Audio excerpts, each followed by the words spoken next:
কথায় বলে না, নানার বাড়ি তো মধুর হাঁড়ি। কথাটা কিন্তু অনেক বেশি সত্যি। কি আছে জানি না নানার বাড়িতে, তবে আমার মনে হয় প্রত্যেকটা নাতি নাতনির জন্যই তার নানার বাড়িটা অনেক বেশি স্পেশাল। আমার ক্ষেত্রে তো বলতে পারেন পরম সুখ আর শান্তির জায়গা, যেখানে বলতে পারেন এক টুকরো জান্নাত। এখানে গেলে আমি অনেক বেশি আনন্দ করি। আমি না, আপনাদের ভাইয়াও কিন্তু এ বাড়িতে আসলে অনেক বেশি আনন্দ করে, তারও নাকি অনেক ভালো লাগে। তো হ্যালো এভরিওয়ান, আসসালামু আলাইকুম। সবাই কেমন আছেন?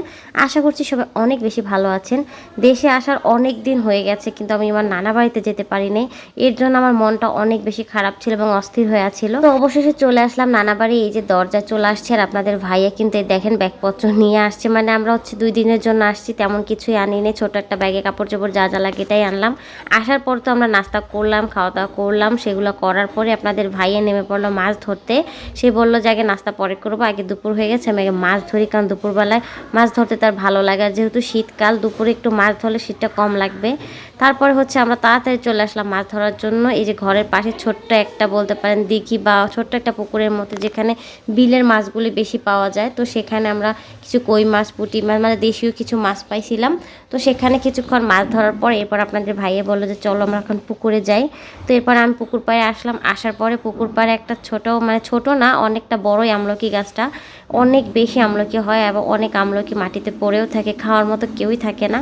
তো সেখান থেকে আমি নিজে আমলকি তুলে ধুয়ে খাচ্ছিলাম। আমাদের ভাইয়ের তো কাজ একটাই, সে মাছ ধরছে, ঘুরে ঘুরে মাছ ধরছে। এই যে দেখেন এই খেতে কোনো মাছই পায় নাই, তারপর শুধু ছিল পাতা। তারপরেও কিন্তু সে হাল ছাড়ে না, সে সবসময় মাছ ধরার জন্য একদম বেশি আগ্রহ থাকে। এত এনার্জি কই পায় জানি না। তো মাছ ধরতে সে অনেক বেশি পছন্দ করে, ভালোবাসে। পাক আর না পাক সে মাছ ধরবেই।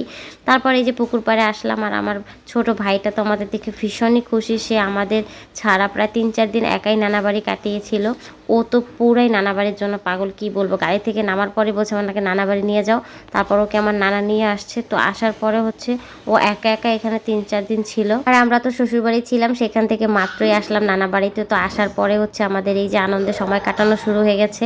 খুব কম সময় পাই এখানে, তবুও কিন্তু দিনগুলো এত ভালোভাবে কেটে যায় কি আর বলবো। মনে হচ্ছিল যেন আরও কিছুক্ষণ থেকে যায়, আর একদিন থেকে যায়, কিন্তু সেই সময়টা আর পাই না। সব থেকে কম সময় হচ্ছে আমি আমার নানা বাড়িতে পাই, কারণ আসার পরে শ্বশুর বাড়িতে 3-4 দিন কেটে যায়। তারপরে নানা বাড়িতে যখন আসতে যাই লাস্টের দিকে, তখন আর আমাদের হাতে সময় থাকে না। তো এই দেখেন চারপাশের প্রকৃতিটা এত বেশি সুন্দর। আমার নানা বাড়িটা একদম বিলের মাঝখানে একটা বাড়ি, পরম সুখ আর শান্তি, যেখানে বলা যায় একদম এক টুকরো জান্নাত। বলছিলাম না, খুবই সুন্দর লাগে বাড়িটা, তেমন শান্তিরও একটা জায়গা। কি নেই বাড়িতে, ফল ফলাদি সব ধরে গাছ আপনি পাবেন, কোথাও আপনাকে যেতে হবে না। আর এই তো আপনাদের ভাইয়া মাছ ধরতে ধরতে পুকুরের ওই মাথা থেকে শুরু করে এই মাথায় চলে আসছে।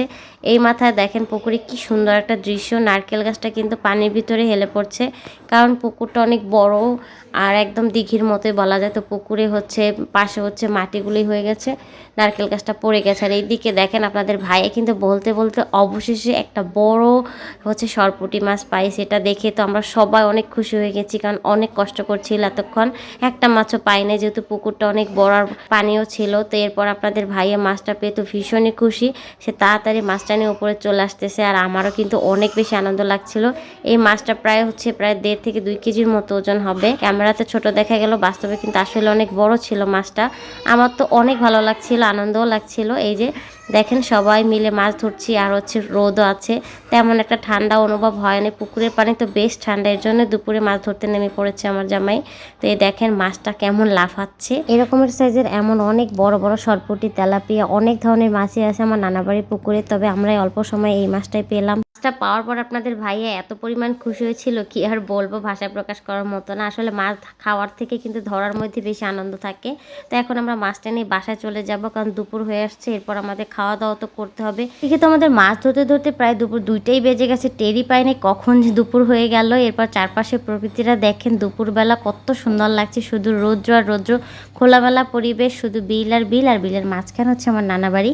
তো দেখেন এদিকে আমার জামাইয়ের মাছ ধরাই শেষ হচ্ছে না, সে কখন যে গোসল করবে, কখন খাবে কে জানে। গাইস আজকের মতো এখানেই বিদায় নিয়ে নিচ্ছি, দেখা হয়ে যাবে পরবর্তী ভিডিওতে। সেই পর্যন্ত সবাই অনেক ভালো থাকুন, সুস্থ থাকুন, আল্লাহ হাফেজ।